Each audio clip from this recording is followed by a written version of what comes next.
Shalom teman-teman semua, salam kenal.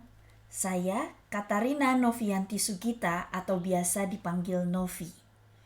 Hari ini saya ingin mengajak teman-teman semua untuk sama-sama merenungkan satu kisah yang mungkin sudah tidak asing lagi bagi kita semua, yaitu kisah anak yang hilang.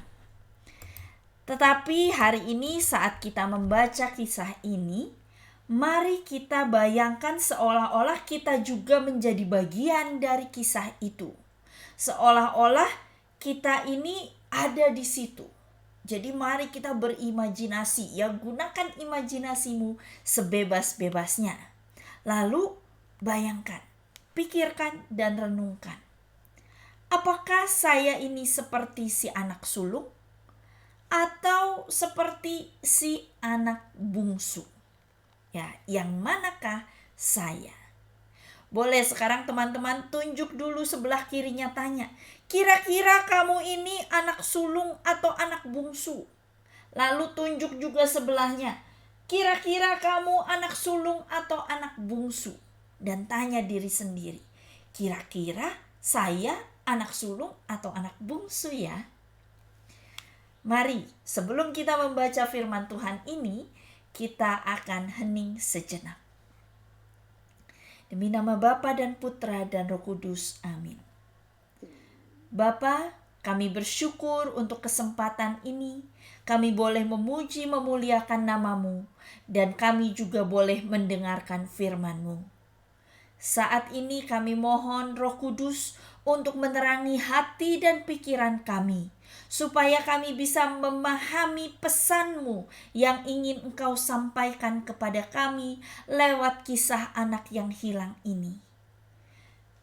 Bersabdalah Tuhan, kami murid-murid-Mu, kami mau membuka hati kami, telinga kami, dan pikiran kami untuk mendengarkan suara-Mu. Demi Kristus Tuhan dan pengantara kami, amin. Demi nama Bapa dan Putra dan Roh Kudus, amin. Pembacaan kita diambil dari Lukas bab 15 ayat 11 sampai 32. Mari kita baca sama-sama. 1, 2, 3. Yesus berkata lagi, ada seorang mempunyai 2 anak laki-laki. Kata yang bungsu kepada ayahnya, Bapa, berikanlah kepadaku bagian harta milik kita yang menjadi hakku. Lalu ayahnya membagi-bagikan harta kekayaan itu di antara mereka. Beberapa hari kemudian, anak bungsu itu menjual seluruh bagiannya itu, lalu pergi ke negeri yang jauh. Di sana ia memboroskan harta miliknya itu dengan hidup berfoya-foya. Setelah dihabiskannya semuanya, timbullah bencana kelaparan di dalam negeri itu dan ia pun mulai melarat. Sekian dulu. Kita lihat, anak bungsu ini perbuatannya sebetulnya sangat tidak terpuji. Dia anak yang kurang ajar. Bayangkan, ayahnya masih hidup, tetapi dia sudah minta harta warisan. Seolah-olah ayahnya sudah mati. Ya pokoknya dia minta, ayo berikan kepadaku hartaku yang menjadi bagianku. Tetapi karena bapaknya mengasihi anaknya, dia bagi-bagikan hartanya itu kepada anaknya. Belum cukup sampai di situ. Si anak bungsu ini malah meninggalkan bapaknya, dia pergi ke negeri yang jauh. Dia tidak mau lagi ada di rumah bapaknya, ingin hidup mandiri. Dia pergi ke negeri yang jauh. Dan di sana ternyata dia tidak bisa bertahan hidup. Hartanya habis, hidupnya kacau, dia berfoya-foya, dia tidak bisa mengatur hartanya dengan baik. Sampai akhirnya ia mulai melarat. Mari kita lanjutkan. Kita baca lagi bersama-sama. 1, 2, 3. Lalu ia pergi dan bekerja pada seorang majikan di negeri itu. Orang itu menyuruhnya ke ladang untuk menjaga babinya. Lalu ia ingin mengisi perutnya dengan ampas yang menjadi makanan babi itu. Tetapi tidak seorang pun yang memberikannya kepadanya. Lalu ia menyadari keadaannya, katanya, "Betapa banyaknya orang upahan Bapakku yang berlimpah-limpah makanannya. Tetapi aku di sini mati kelaparan. Aku akan bangkit dan pergi kepada Bapakku dan berkata kepadanya, Bapa, aku telah berdosa terhadap sorga dan terhadap Bapa. Aku tidak layak lagi disebutkan anak Bapa. Jadikanlah aku sebagai salah seorang upahan Bapa." Stop dulu ya. Setelah si anak bungsu itu melarat, di sana dia begitu melarat, kelaparan. Mau beli makanan, gak punya uang. Lalu dia pikir, oh ya udah, ampas makanan babi ini saja yang kumakan. Juga tidak boleh. Tidak ada yang memberikan kepadanya. Dan di titik terendah hidupnya saat dia merasa sangat kelaparan, dia menyadari keadaannya. Ini kata kunci. Ini titik balik hidupnya. Saat seseorang menyadari keadaannya, menyadari siapa dirinya, dan bahwa dia memerlukan Tuhan, saat itu hidupnya berubah.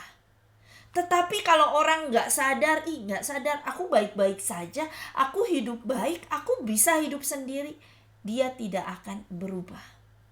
Tetapi pertobatan terjadi saat si bungsu menyadari keadaannya, bahwa ternyata rumah bapaknya jauh lebih baik daripada tempat manapun juga. Bahkan dikatakan ya, di kata-katanya itu, yang penting dia mau kembali ke rumah bapaknya. Tidak perlu jadi anak lagi. Mungkin bapak sudah marah padaku. Ya sudah, tidak apa-apa. Jadi orang upahan pun mau. Lebih baik bekerja di rumah bapakku daripada bekerja di tempat lain. Dia menyadari keadaannya. Dan dia bertekad, aku mau pulang. Dan dia sudah merancangkan kata-kata ini untuk dia ucapkan kepada bapaknya. Sebetulnya yang dilakukan anak bungsu ini mirip seperti yang dilakukan Adam dan Hawa, manusia pertama yang jatuh ke dalam dosa. Adam dan Hawa pun menjauhkan diri dari kasih Tuhan. Tuhan menempatkan mereka di Taman Eden, taman yang begitu berlimpah-limpah, banyak makanan di situ, hanya satu pohon yang tidak boleh dimakan. Tetapi Adam dan Hawa lupa diri. Dia menentang perintah Allah. Dia menjauhkan diri dari kasih Allah. Padahal tempat yang Bapa sediakan untuk mereka sangatlah baik. Itu yang terbaik untuk mereka. Demikian juga dengan si anak bungsu. Rumah Bapa adalah tempat yang terbaik buat dia. Apakah benar bahwa kasih Bapa itu yang terbaik untuk seorang anak? Di zaman modern ini, kalau kita bicara tentang kasih Bapa, Bapa yang mengasihi, tinggal bersama Bapa, rumah Bapa. Di zaman modern ini, yang kita bayangkan adalah sosok Bapa yang kejam, yang keras, suka memukul, yang otoriter, suka mengatur anaknya. Atau mungkin bapak yang tidak ada di rumah, tidak pernah bicara sama anaknya karena sibuk bekerja. Ada satu statistik yang menemukan bahwa dari 19,5 juta anak di Amerika dan Kanada yang mereka survei, katanya lebih dari 1:4 ya. Jadi artinya dari setiap 4 anak ada lebih dari 1 anak yang bapaknya tidak ada di rumah. Ya, entah mamanya bercerai atau entah bapaknya entah kemana, ya tidak pulang lagi, atau bapaknya tidak pernah ada karena sibuk bekerja. Pokoknya 1 dari 4 anak ini kehilangan sosok bapak. Dan sosok bapak ini sangat berpengaruh pada kehidupan anak. Anak-anak yang kehilangan sosok bapak ini biasanya menjadi anak yang bingung, tidak bisa menemukan jati dirinya. Anak yang juga mengalami kekurangan kasih.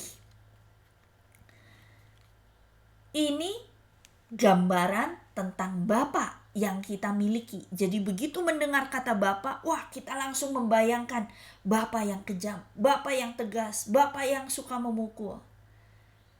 Kita sulit sekali membayangkan kasih Bapa. Padahal Santa Teresa Avila, ketika dia mendoakan Bapa kami, ya doa Bapa kami yang ada di surga, dia cuma sanggup bilang Bapa. Begitu dia sebut Bapa, dia merenungkan kata itu dan dia terharu, dia tidak bisa melanjutkan. Karena Bapa kita di surga itu berbeda, sangat berbeda, 180 derajat dibanding Bapa di dunia. Bapa di dunia tidak sempurna, mereka hanya manusia biasa. Tetapi Bapa di surga itu Bapa yang penuh kasih, yang mengasihi anak-anaknya, yang mau berelasi, yang mau hadir dalam kehidupan anak-anaknya. Itulah sosok Bapa kita di surga. Seperti dikatakan Rasul Yohanes, Allah adalah kasih. Bapa kita adalah Bapa yang penuh kasih. Seperti apa sosok Bapa kita di surga? Mari kita lanjutkan baca kisah anak yang hilang ini. Kita baca lagi bersama-sama ya. 1, 2, 3. Maka bangkitlah ia dan pergi kepada bapaknya. Ketika ia masih jauh, ayahnya telah melihatnya. Lalu tergeraklah hatinya oleh belas kasihan. Ayahnya itu berlari mendapatkan dia, lalu merangkul dan mencium dia. Kata anak itu kepadanya, "Bapa, aku telah berdosa terhadap surga dan terhadap Bapa. Aku tidak layak lagi disebutkan anak Bapa." Tetapi ayah itu berkata kepada hamba-hambanya, "Lekaslah, bawa kemari jubah yang terbaik, pakaikanlah itu kepadanya, dan kenakanlah cincin pada jarinya dan sepatu pada kakinya. Dan ambillah anak lembu tambun itu, sembelihlah dia, dan marilah kita makan dan bersukacita. Sebab anakku ini telah mati dan menjadi hidup kembali. Ia telah hilang dan didapat kembali." Maka mulailah mereka bersukaria. Stop dulu ya. Ini sosok Bapa kita di surga. Kita lihat. Bahkan ketika si anak itu masih jauh, ayahnya telah melihatnya. Artinya, si Bapa ini setiap hari menanti kembalinya anaknya. Dia selalu melihat, dia nggak diam di dalam rumah, mengurung diri. Tetapi dia berjaga-jaga di depan pintu. Sehingga ketika anaknya masih jauh pun, dia bisa melihat, itu anakku datang. Dan begitu dia lihat anaknya, dia berlari. Dia dikatakan bukan tunggu, hai, aku tunggu di sini. Bukan. Tetapi si ayah ini berlari, lalu ayah ini merangkul dan mencium anaknya itu. Inilah kasih Bapa. Bapa sama sekali tidak berkata, "Kamu anak durhaka, kemana aja kamu selama ini? Kamu kemana aja pergi dari rumah?" Tidak. Tidak ada kata-kata penghakiman. Yang ada hanya kasih. "Kamu sudah pulang, nak." Dan si anaknya mulai ini mengucapkan kata-kata yang sudah tadi dia persiapkan. "Bapa, aku tidak layak disebut anak Bapa." Dia mau bilang, "Jadikan aku orang upahanmu." Tetapi bapaknya tidak mau mendengar. Bapaknya saking bersukacitanya, dia langsung suruh kepada hamba-hambanya, "Ayo, Bawa jubah, pakaikan cincin, pakaikan sepatu. Mari kita berpesta, mari kita bersuka cita. Yang penting anakku ini kembali. Inilah kasih Bapa. Bapa tidak menghitung-hitung kesalahan anaknya. Yang penting anakku kembali. Seorang pelukis terkenal yang bernama Rembrandt, pasti teman-teman tahu. Rembrandt melukis adegan kembalinya anak yang hilang ini. Mari kita renungkan lukisan ini. Semoga terlihat cukup jelas. Anak itu datang dalam keadaan lusuh, kucel, kumel, mungkin bau babi karena dia menjaga babi. Tetapi ayahnya memeluk dan mencium dia. Ayahnya gak peduli bau babi, yang penting anakku kembali. Dan di lukisan Rembrandt ini kita bisa melihat ayahnya menutup mata, tetapi dia dekatkan anaknya ke hatinya. Artinya si ayah tidak melihat rupa, tidak melihat penampilan si anak yang saat itu lusuh, kumel, kucel. Tetapi dia melihat dengan mata hatinya. Aku mengasihi engkau anakku. Apapun keadaanmu, aku tetap mengasihi engkau. Inilah kasih Bapa. Dia tidak menghitung-hitung kesalahan kita, tetapi dia mengampuni kita. Kalau teman-teman lihat lagi di lukisan ini, mungkin kurang terlihat karena kecil. Tetapi tangan Bapak yang memeluk anaknya ini berbeda. Lihat ya, tangan kirinya itu lebih kecil, lebih lembut. Sedangkan tangan kanan itu lebih keras, lebih kasar, dan lebih besar ukurannya. Ini melambangkan bahwa si Bapa ini mengasihi anak bungsu dengan kasih seorang ibu, tangan yang lembut itu, tetapi juga dengan kasih seorang bapa. Dia memeluk anaknya sebagai seorang ibu yang mengasihi anaknya, dan juga sebagai seorang bapa. Inilah kasih Bapa. Dia tidak melihat rupa, tetapi dia melihat bahwa kita mau kembali. Dan Bapa selalu dengan tangan terbuka menerima anaknya yang mau kembali.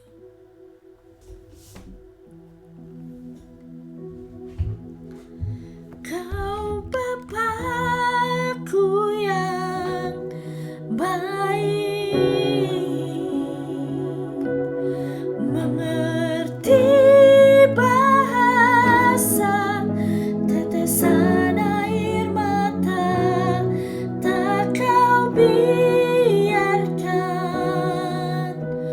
ku berjalan sendirian, sebab Kau Bapa-Ku yang baik.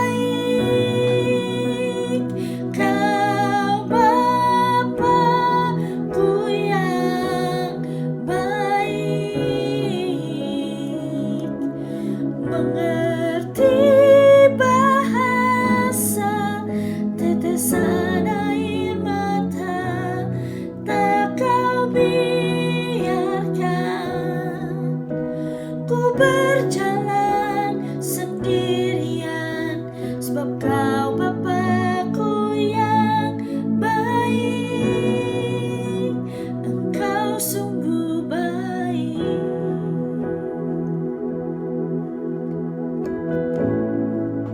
Kita diangkat menjadi anak-anak Bapa karena Bapa yang telah terlebih dahulu mengasihi kita. Bukan karena kehebatan kita, bukan karena kepintaran kita, tetapi karena Bapa yang mengasihi kita. maka tidak ada satupun di dunia ini, tidak ada kuasa apapun yang bisa memisahkan kita dari kasih Bapa. Itulah kabar gembira untuk kita semua. Bapa mengasihi kita dengan kasih yang kekal, tidak pernah berkesudahan. Mari kita bersyukur, terima kasih Tuhan untuk kasih-Mu. Terima kasih karena Engkau telah mengasihi kami.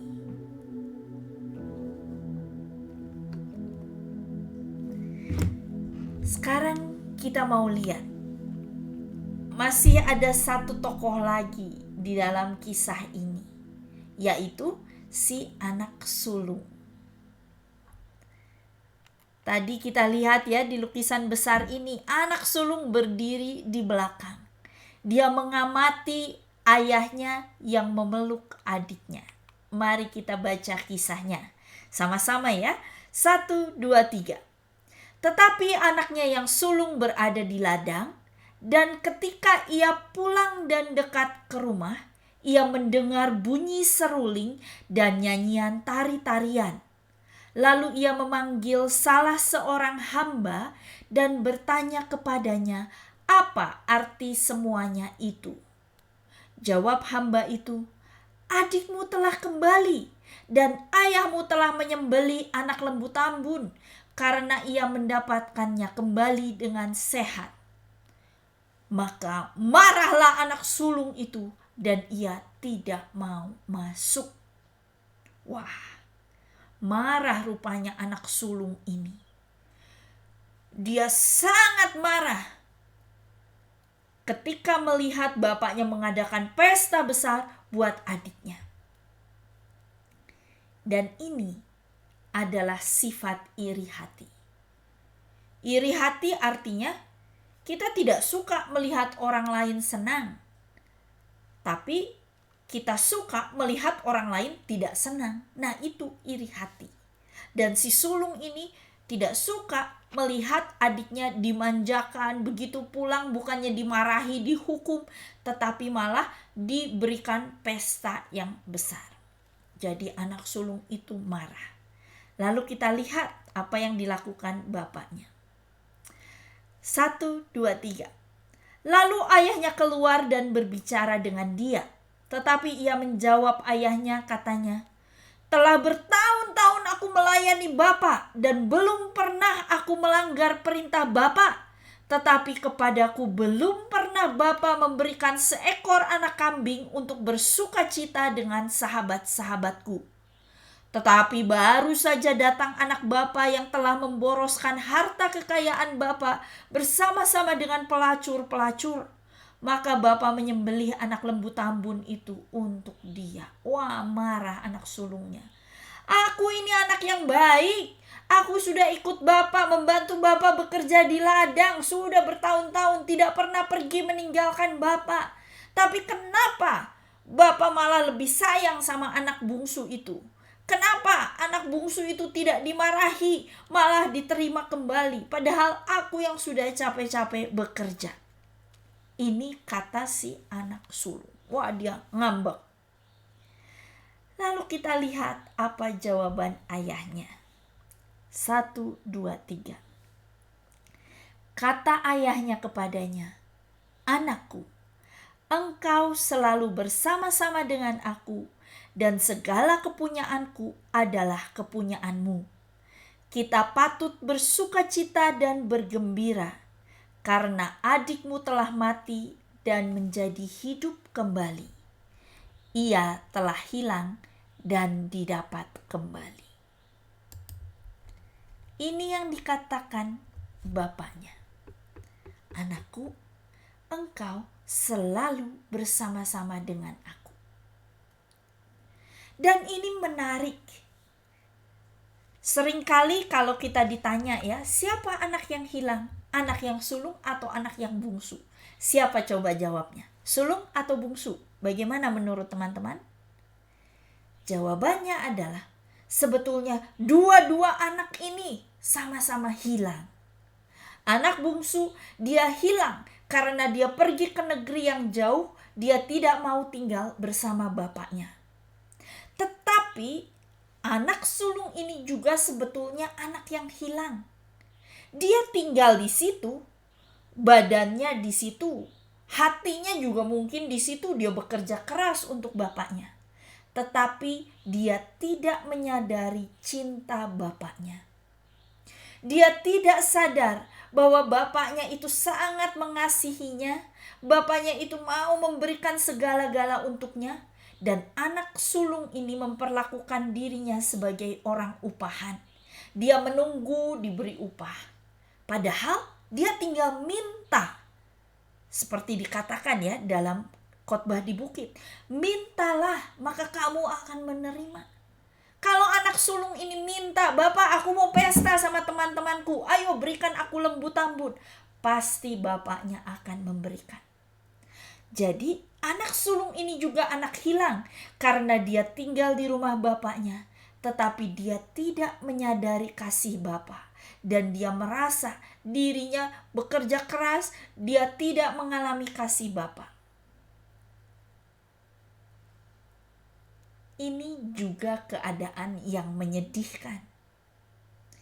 Tinggal bersama bapa, tetapi dia tidak mengenal siapa bapaknya.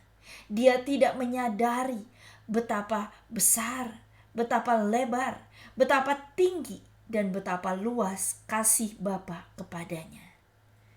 Dan bapaknya berkata, "Engkau selalu bersama-sama dengan aku. Ya kurang apa lagi? Anakku, engkau ada bersama-sama dengan aku, tinggal bersama aku, makan bersama aku, semuanya bersama-sama. Dan segala kepunyaanku adalah kepunyaanmu."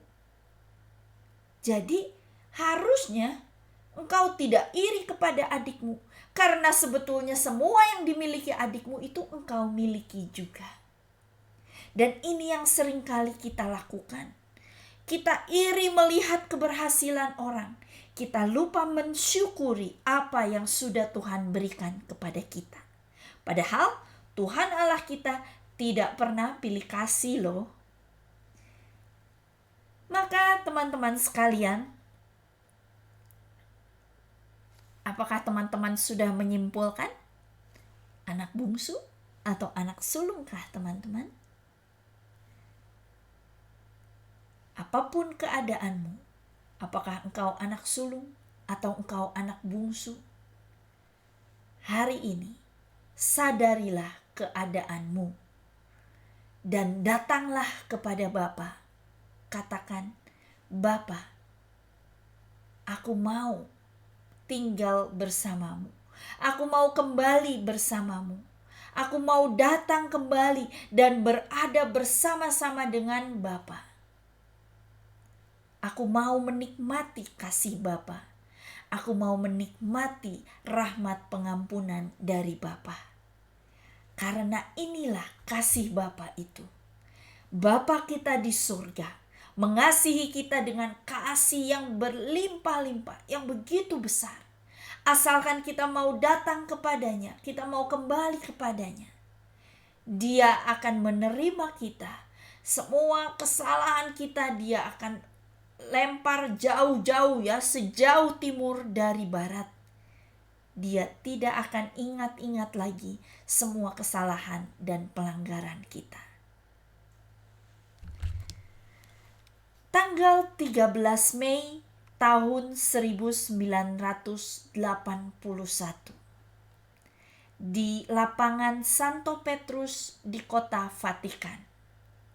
Ketika itu Paus Yohanes Paulus II dengan naik mobil, dia memasuki lapangan Santo Petrus itu.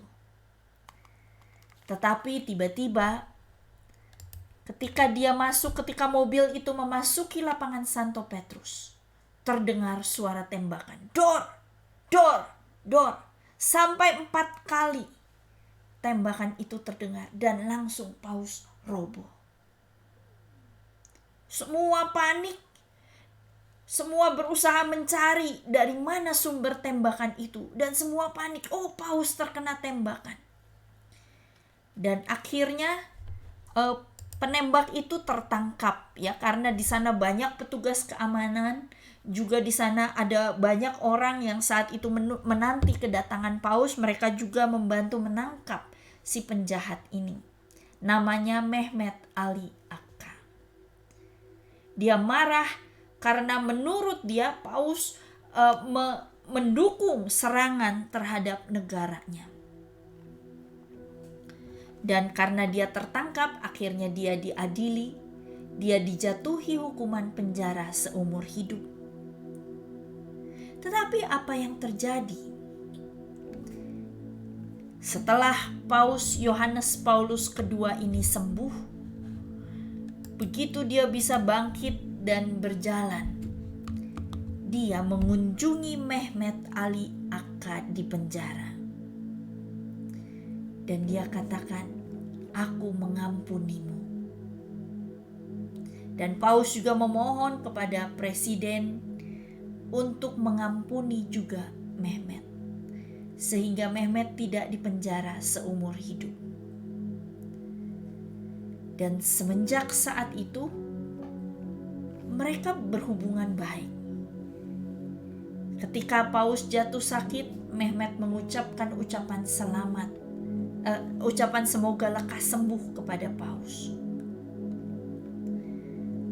Inilah kasih Bapa yang mau mengampuni anaknya yang datang kepadanya. Bapa yang mengasihi dan memeluk anaknya.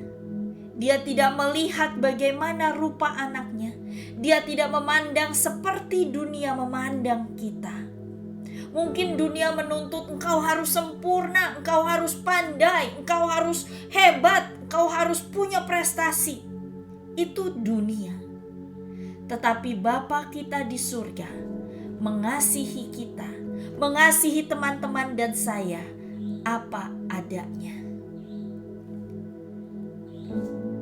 Mari saat ini saya ingin ajak teman-teman pejamkan mata. Sadari bahwa Bapa selalu melihat kita. Dia Allah yang Immanuel, yang selalu beserta kita. Dia tidak pernah meninggalkan kita. Kita mau bersyukur atas kasih-Nya, kita mau sadari kasih-Nya. Dan kita mau angkat pujian ini sebagai doa kita. Kita mau nyatakan bahwa sungguh Engkau Bapa yang mengasihi kami. Engkau tidak memandang rupa kami, Engkau tidak memandang bentuk kami, Engkau tidak mencari prestasi kami, tetapi Engkau mengasihi kami dengan sepenuh hati. Engkau mengajari kami, menuntun kami melewati awan yang kelabu, dan bersamamu kami akan terbang tinggi bagaikan Raja Wali untuk mengatasi segala pencobaan.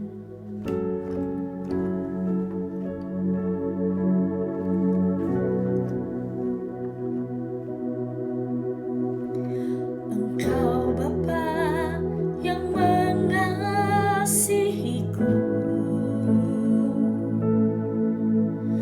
tak kau pandang bentuk dan rupaku. Engkau mengasihiku dengan sepenuh hati, tak pernah sama seperti dunia ini. Engkau Bapa yang mengajariku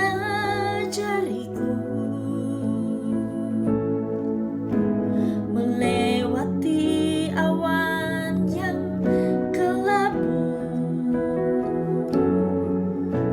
Engkau buatku terbang bagaikan Raja Wali, mengatasi segala pencobaan.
Teman-teman sekalian,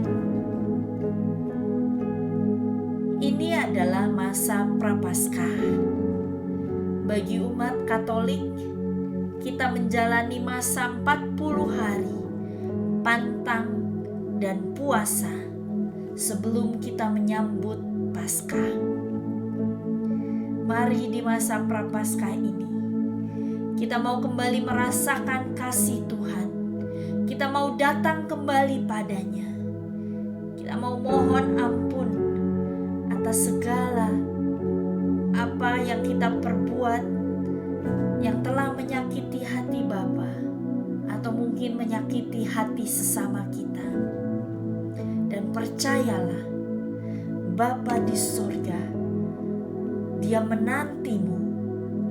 Dia akan berlari dan mencium engkau saat engkau datang kembali kepadanya.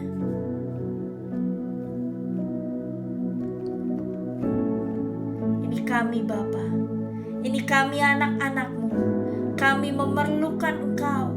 Kami tidak bisa hidup tanpa Engkau. Maka saat ini kami mohon, Tuhan, biarlah Roh-Mu terus bekerja dalam hati kami. Biarlah kami semakin menyadari keadaan kami. Kami semakin menyadari kasih-Mu. Dan kami boleh semakin memahami betapa panjang, lebar, tinggi, dan dalamnya kasih-Mu yang melampaui segala akal. Terima kasih Tuhan.